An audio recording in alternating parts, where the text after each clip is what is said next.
Good morning. We're going to call the Town of Surf City work session meeting. At this time, I'm going to ask Trudy Solomon to lead us in our invocation, and after that, John Koloski will lead us in our pledge.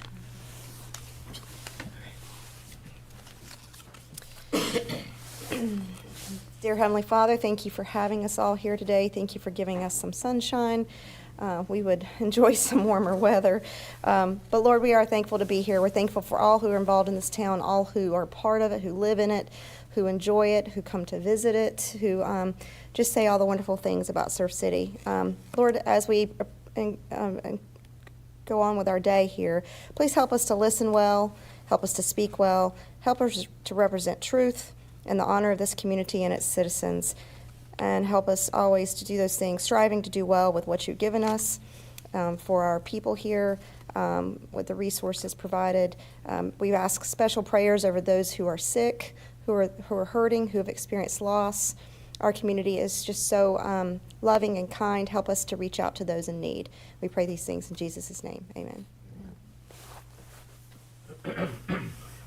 I pledge allegiance to the flag of the United States of America and to the republic for which it stands, one nation, under God, indivisible, with liberty and justice for all.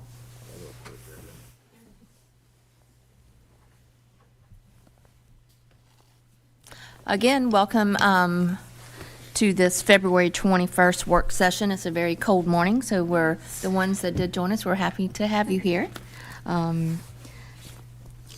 Do we have any public comments? Damian Buchanan.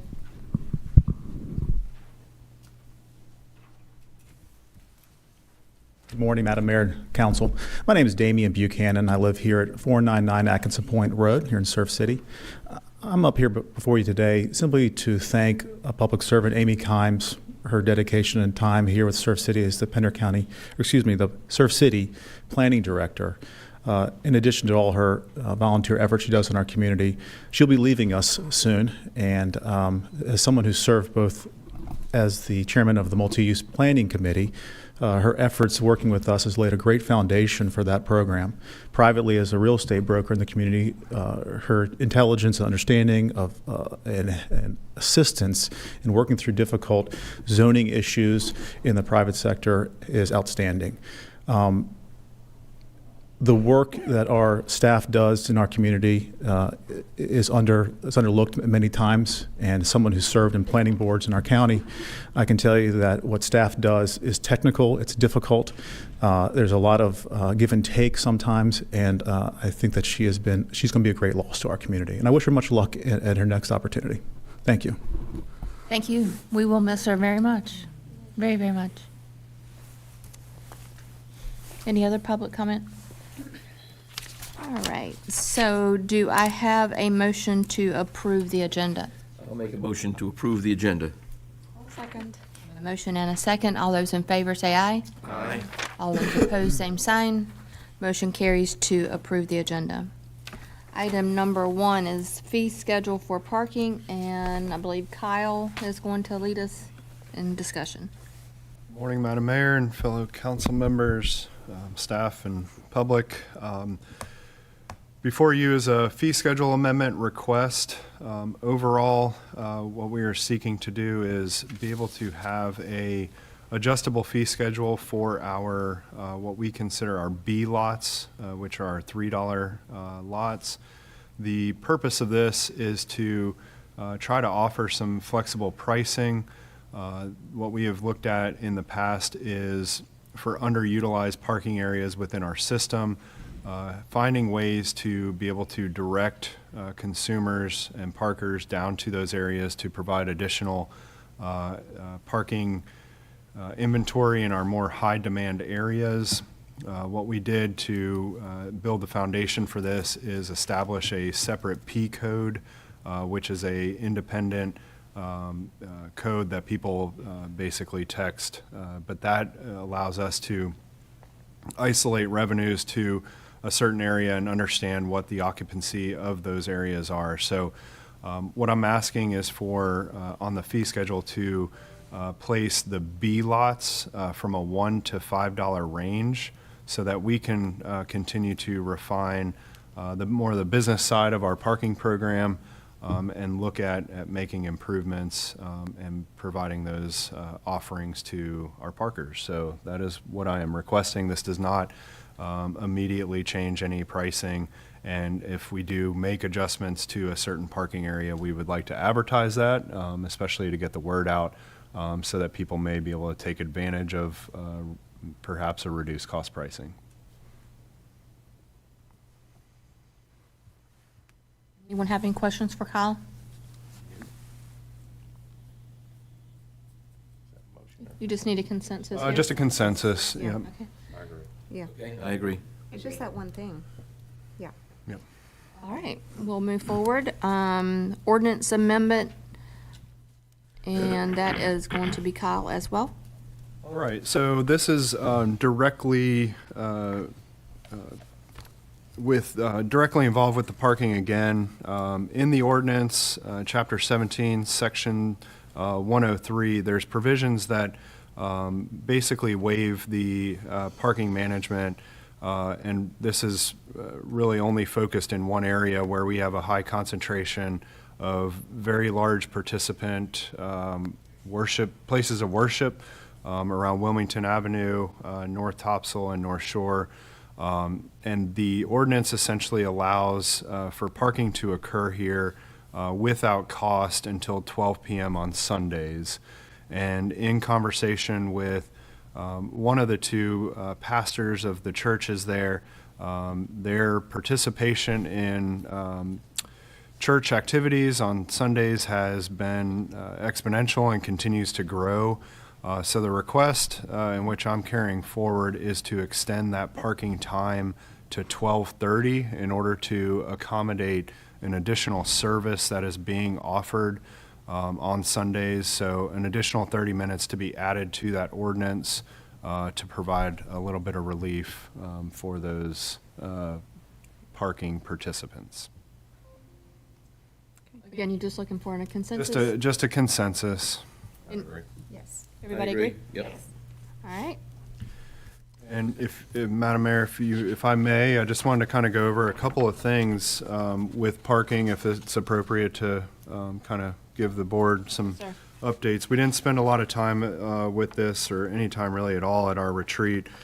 Traditionally, we will go over a sort of an audit of our parking program, but just to give everybody an understanding of where we are at. So just wanted to give a couple of highlights in regards to statistics from last year. In regards to resident registration, we had 4,302 registrants, which encompassed about 3,000 households. We had 468 additional resident registrations. We had 3,416 reentry decals registered, which is very good for that program, I think, especially for emergency management in regards to, the transition that we made from the key card a couple of years ago. So those numbers are good.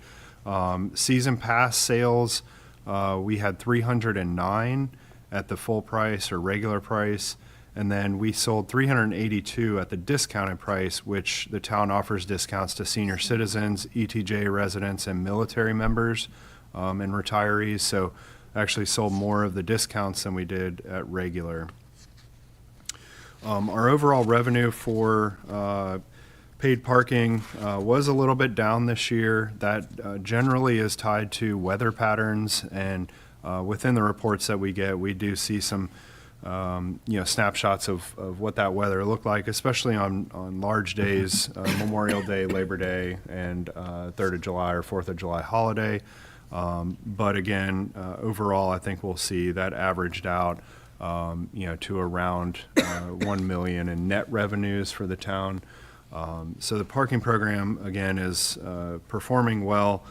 Virginia, again, is our top state. That was represented by the text-to-park transactions with 3,743, followed up by Pennsylvania, Ohio, New York, Maryland, and South Carolina, outside of our North Carolina residents. Overall revenue, snapshot again, gross revenue at 1,573,000. Text to park revenue was encompassed 71.5% of that. 11% of that goes to citation revenue. 13% of that is season pass. 3% for resident registration when somebody comes in and buys the additional 2 that we offer. And then 1% of the revenue was tied to our commercial registration or the business parking that we offer to our Island Town Center businesses when they come in and purchase additional passes for their employees. So again, net income, 2023, 1.2, 2024, a little over 1 million. And let's see, we covered some weather items. Won't go too much into that. Enforcement data. Overall collection rate this year was at 78%, which in the parking world is good. We still tie things back to outstanding parking citations. For example, if you have an outstanding parking citation and you want to go buy a season pass this year, that will be flagged. We're going to actually work with Pivot. I'm going to get them our tax list so that if there's any unpaid taxes, that we'll also try to withhold some of that seasonal pass sales if that is applicable. So 5,144 citations written, 466 warning citations with 3,002 that have been paid. Again, Pivot has made an effort to continue collections. And they will also do that. They use DMV data. Moving into the new season, we will see a couple of improvements to the system. They have changed the enforcement platform from their vendor into a new vendor, which ties directly back into essentially the enforcers or ambassadors who are out in the community. Last year we had a disconnect where when somebody pays through text to park, the enforcement platform, there was a lag or a delay. So if a ambassador was going to check somebody's validity of parking or paid to park, if it happened very soon after they parked, there could have been that delay and it would have flagged that they didn't pay and a undue citation was issued, wasting time, effort, and money. So with that improvement, we should see a quicker turnaround with it. Also, we will continue to use LPR systems or license plate recognition, which provides efficiency for them. They'll be able to scan using cell phones for license plates. And then also for the user, a lot of times Pivot would see citation appeals because somebody put in the wrong license plate number. You might have put in a Q instead of a W. Just typing on a cell phone can sometimes provide some issues. So now you'll be able to scan your license plate and it'll automatically populate into the parking system, which should provide some clarity and accuracy as our people are paying to park. So with that being said, we're moving into our 2025 season. You have your reentry decals in front of you, so we will go with the standard gray. We try to change those colors every year. And then starting on Monday, website will be up and running and available to residents to register.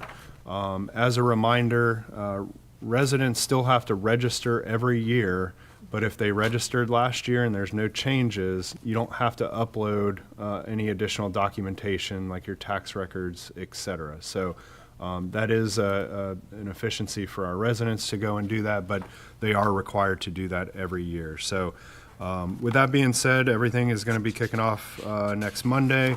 We'll move into the new season, and I don't know if everybody knows, Marty is our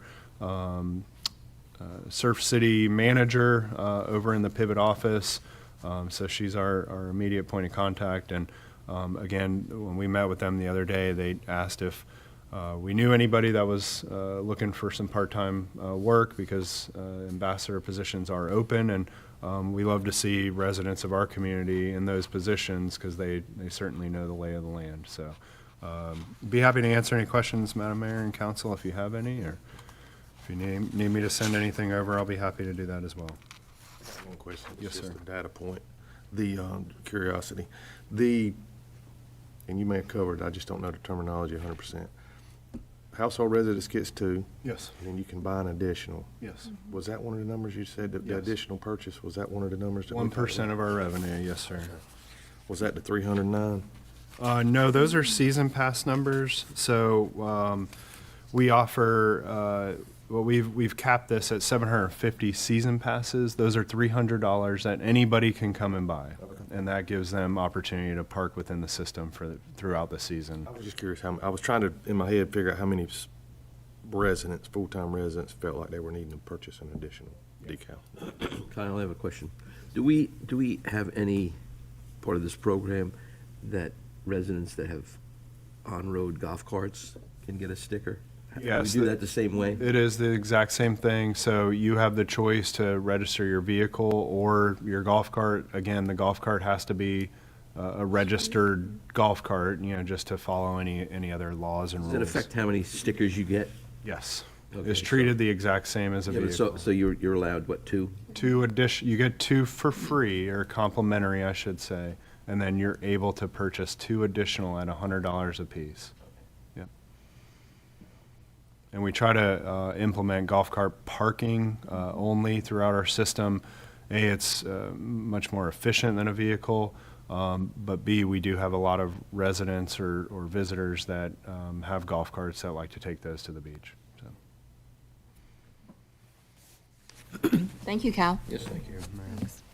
All right, next up is our solid waste services, and Kyle, you're going to start us off? Yes, ma'am.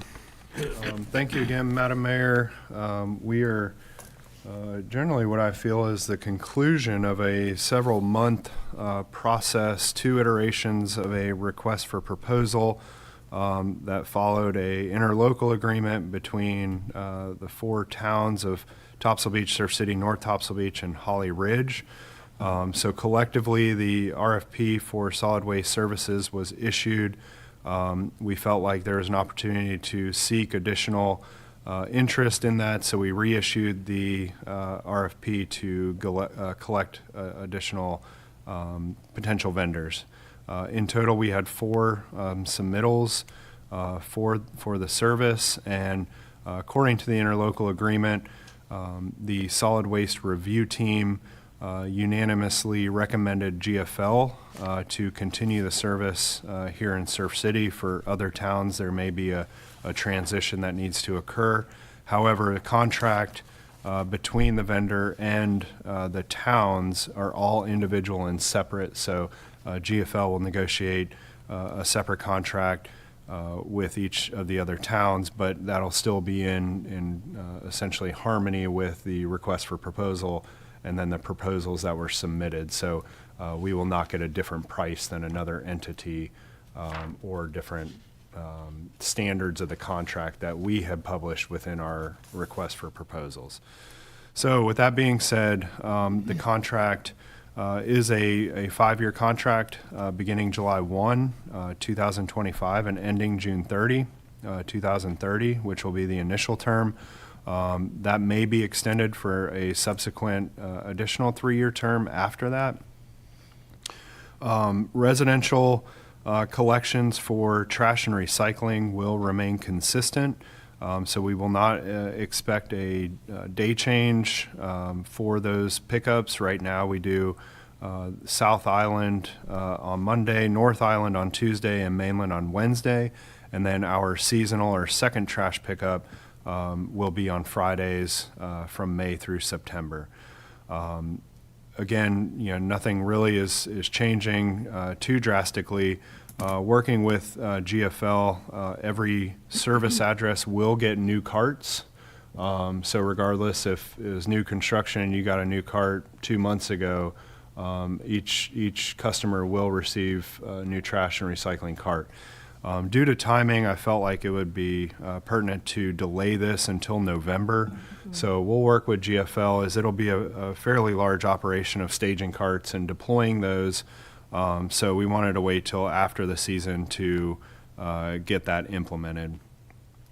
Also, as a part of this contract, we requested bids on commercial waste collection, really for two reasons. One for, well, probably multiple reasons, but one for efficiency. The second one was potential cost savings back to our business community. But then the third reason is, it reduces the amount of different vendors that are on the roads and in parking lots and side streets, et cetera. So hopefully reduce some damages to the roadways. There is a general statute that governs the implementation of this, as we're understandably not supposed to come in and essentially take over contracts that somebody may have had with a separate vendor. So there's a 15-month time frame in which we will work with GFL to implement, and of course legal counsel, and provide ample and due notification to all of our commercial customers. I did some very high-level sort of analysis and reached out to a couple of our businesses and got some costs, and I do think that we will see across the board some cost savings that will be passed along to our business community. Within the contract, we do have provisions for special services for handicap and disabled. So those individuals, if they do have challenges getting their cart down to the road, GFL will take care of that and also put that back. They just need to contact the town. Pricing, excuse me, for our residential curbside and trash services, we will see a general increase, which would have been anticipated, with any sort of renewal of that contract. So let's see, our numbers will go from $891 to $961 per cart. There's some variations amongst additional carts that we'll do some calculations on. It is likely that I will be recommending a small increase to cover the difference and to try to offset the cost increase with the contract. However, we'll crunch numbers and present that back to you at time of budget review. As a reminder, we do charge different rates to our customers than what is in the contract. This is to cover administrative costs. It's to cover additional employees that are necessary to implement the program system-wide. So just wanted to remind folks that what the numbers in our contract may not represent specifically what goes onto our fee schedule and what we have to charge our residents. Let's see, any other highlights? So we'll continue with bulk item pickup 2 times a year and schedule that with GFL and communicate that back out to our residents. Again, we handle our vegetative debris in-house, so that is not a responsibility back on them.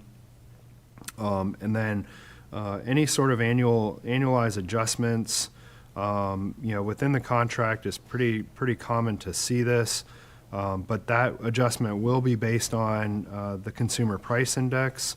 However, we did cap that at 3%, so even if CPI exceeds that, the contractor cannot go above 3% on an annualized rate increase. Other things that we feel are very beneficial to the town with this contract is the ability to have local presence. And when I mention local presence, that's having a dedicated individual within GFL that can assist customers with service disruptions, missed trash, or you've got a trash cart that is leaking fluids, etc. A lot of times the infrastructure we have administratively, we can be overwhelmed with some of these things, especially when something goes bad in the field, and we understand that things do happen, but we feel very, very good with having this additional service from GFL to the town. In addition to that, GFL will provide weekly and seasonal twice-weekly solid waste collection at no cost to all of town facilities, to include 39 beach accesses, which is very beneficial for us. Also, GFL has committed up to 10 community events, 40 96-gallon carts for trash, and 20 96 gallons for recycling. So they will provide those for our community events. The probably largest expansion of the contract that we'll see is a list of liquidated damages that have been communicated to all vendors when they were to bid on the contract, to include having standards for time to pick up in the morning and after 7 p.m. There's penalties if they start too early or end too late. Failure to complete routes without notifications of the town, $500 per route for the first incident, $1,000 per route for each additional incident in any 30-day calendar period. And then, of course, termination clauses after third incidents for that. Liquidated damages on failure to service containers, et cetera. And I can certainly go through all these within the contract, but we felt like we spent quite a bit of time through the request for proposal process to make sure that we had these things in the contract. So with the contract, I just first and foremost want to recognize Norma Yanez, who's here in the audience representing GFL. She's been great to work with. She knows her stuff and keeps us honest, so we certainly appreciate that. And essentially what I'm asking for council to do is provide consensus to move this to your regular meeting with conditions that legal counsel and I continue to work on the contract with GFL so that that can be executed by the time you guys are ready to approve that at the next meeting. And then again, this will kick in July 1. The commercial portion of it, if you have a commercial person that already has a contract with GFL, when would they be able to renegotiate their rates based on what we've been providing? They would be subject to the commercial rate that has been provided in the proposal. And my assumption, again, I'll lean over to legal or Norma, but that would be after that 15-month period to be consistent with all. Norma, you want to come up? Yeah. Morning. As far as the commercial businesses are concerned that have contracts with us, we'll go ahead and start the new rates July 1. So to make that pretty simple. So, Thank you. anything else? Anything else? I have one question. Kyle, I think it's great that there was a unanimous decision. That's a strong sign. My question to you is, in your opinion, what would say the top two things that separated who we've chosen versus the others?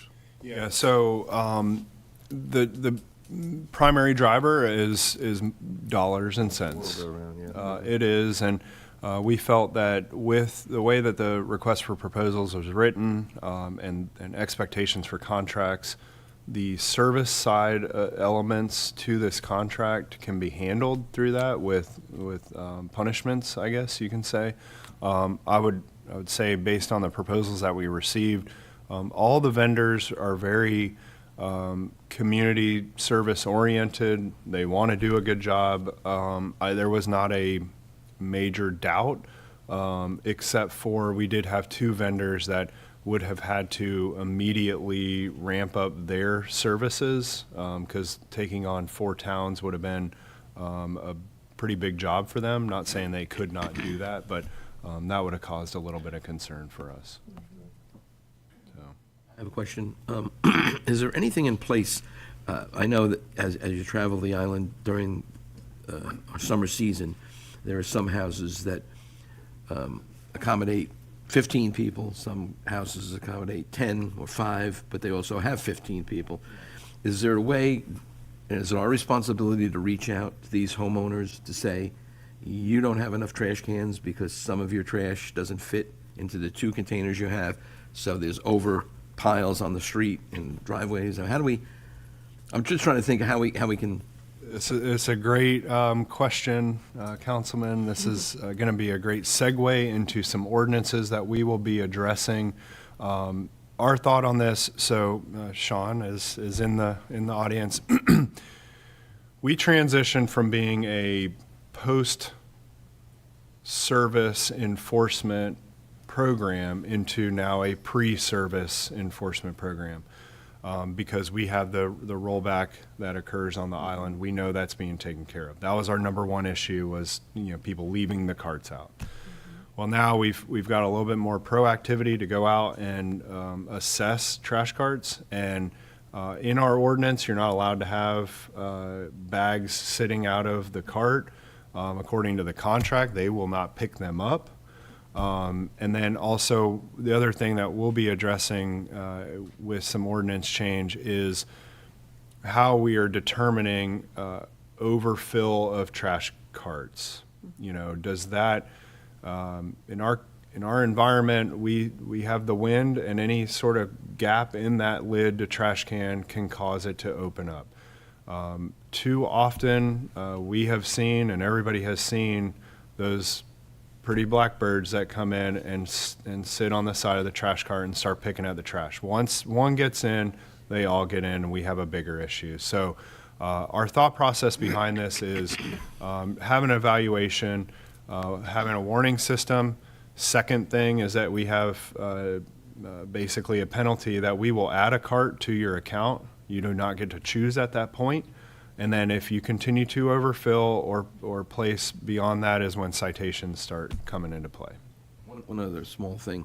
I mean, permanent residents know, and it's this kind of silly thing, but permanent residents know how to put out your cart. But I don't know if you could put some sort of identification or sticker with a big arrow that is big as it could fit to say street side. Because what I notice, and on my street, what I do is I walk up and down the street, because being a laborer all my life, the guy that has to drive that truck has to get out of that truck, I don't know, probably a couple hundred times in a Monday to flip those carts around so he can pick them up. Because people that are not permanent, that are renting, don't know. They'll just wheel it out to the road and leave it, and 9 times out of 10, it's not facing the right way. I mean, no, that's a small thing, but yeah. Thinking about the driver, thinking about the guy that's got to get out of that truck, put it in park, get out of that truck, flip the cart around, get back in, and then do it at the next driveway. The next driveway would be frustrating for me if I was a driver. I'd be like, Yeah, it's messaging and trying to get information out there, because again, I think we can put something on the cart, and I don't know if Norma has any insight to this, but to get people to read that or follow directions is still difficult with the automatic arms that they are using on their trucks. That's where the issue comes into play. Yeah, So I we don't know, have- because it's just, like I say, it's a small thing, it's not something it's Sure. dummy thing. but No, I mean, it's a continuous educational effort on our part to try and get that message across. Okay. Thank you. Thank you. Thank you. Anyone else have any questions? If not, can we have a consensus to move forward with Cal presenting this to us on our next council meeting? Yes, I agree. And it'll be our goal to have the contract fully vetted and executable for your package and the deadlines that the clerk will provide. So, Thank you. thank you. Thank you, Norma. All right, next up is the audit contract, and Melissa's going to present. Good morning, Madam Mayor and Council. It's that time of the year to start the audit process again, and the LGC requires that you accept and approve the audit contract before we can begin the process. The contract is not to exceed $31,000, so I respectfully request council to accept and approve the contract with Thompson, Price, Scott, and Adams. If you have any questions, I'll be glad to answer them. That's what we used last year. Yes, ma'am. This is just consensus. No, she's A motion. requesting Oh, you need a approval. motion right now. Accept, yeah. I'll make a motion to accept as presented. I have a motion. Do I have a second? I'll second. All those in favor say aye. Aye. All those opposed, same sign. Motion carries. Thank you very Thank much. you. Now, did you note that the LGC had accepted our audit? I didn't know if you had mentioned that. I'm sorry. We had to prepare a FPIC response to the audit findings, and the LGC has to accept that, and we received notice this week that they had actually accepted our responses to our findings. So hopefully we will not have one of those next year. Nice. Thank you. right, next up is Magnolia Reserve Phase 7 Final Plat. And Amy, is this your last time coming up here, Amy? Are you celebrating? Yes, ma'am. You didn't wear your red shoes? I did not. Last time was my last time, but here I am today. So before you this morning is Magnolia Reserve Phase 7. Y'all may remember this project as we're on Phase 7. Magnolia Reserve came through in June of 2018 for preliminary plat. It was supposed to have 3 phases. However, the developer elected to do it in 7-ish phases. In your packet, you will see attached the maps for Phase 7, which include a 7A and B. We recently did a change in those two with a preliminary plat a few months back where they annexed that additional land in. So instead of having 2 little cul-de-sacs, we now have a through road or the potential for a through road. And also we moved the fire turnaround that was not on their property back onto their property. So this is a request for their final plat. We were working with them to try to get the bond in time so that I could sign this before I departed. However, the bond was not able to be secured in time. So I'm going to ask today that you table it until that bond is secured. Sean will bring it back, but I wanted to give you the opportunity to ask me any questions since I've done phases 1 through 7 now as far as preliminary plats. But this is the last 15 lots in the originally approved 200 unit development. I can't see that map. I see that it's I see that. Back up in my email. It is coming up on my screen, so I'm not sure. I am happy to, do you want me? You're saying, No, it's all right. It's 15 lots, final phase. Yeah. Yep. It's those back. Feel like you've got everything worked out with the roads and the turnarounds and the fire crossings. Yes, sir. There was a little bit of change with the water line based on it no longer being a cul-de-sac. So that was a small change. So we have the bond they are in process of getting the bond. We have agreed to the bond amount, and we have agreed to, what needs to be bonded, what items haven't been put in place. What are we bonding? And if it's So- too deep, just hit me with the broad stroke. We're bonding some road work, some sewer water work, sidewalk, and trees. So over the next, depending on when they get in front of you, that bond may decrease because they are actively doing work out there right now. So the bond may end up only being trees and sidewalk when Sean brings it forward. However, as of today, it is road work. So the paving hasn't been done. A little bit of the sewer, the water has not been certified. So it has to be certified before we can not have a bond for it. all right, we're just gonna wait.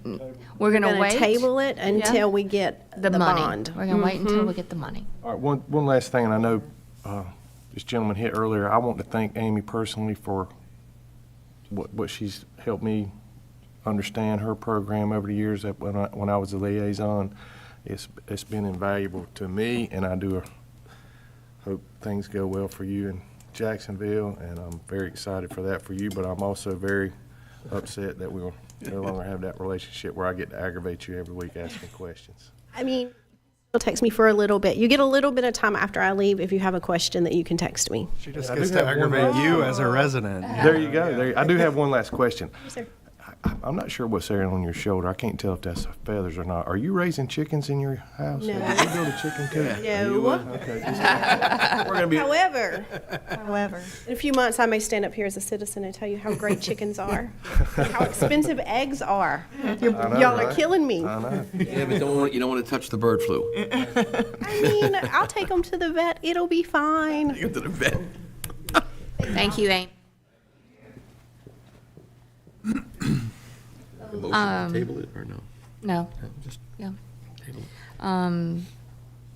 So item number 6 is the budget ordinance amendment with the police department, and Chief Voorhees will come up and present.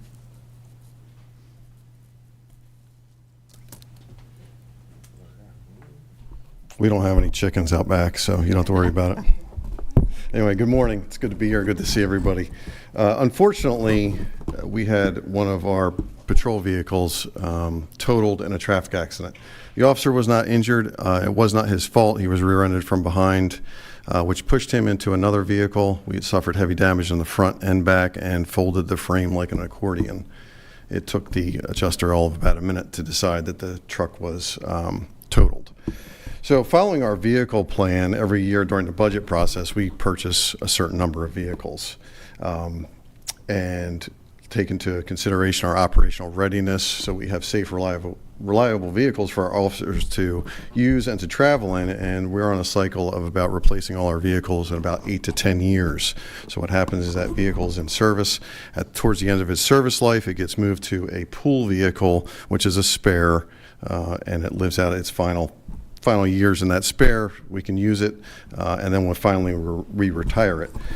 That being said, we are not a large agency, and we do not have 100 vehicles out there in the back lot that we can pick from and use. And it's a very careful balance in our operational readiness and the budget process to keep the number of vehicles that we have operationally ready at a status and a number that is enough for all of our officers to have vehicles.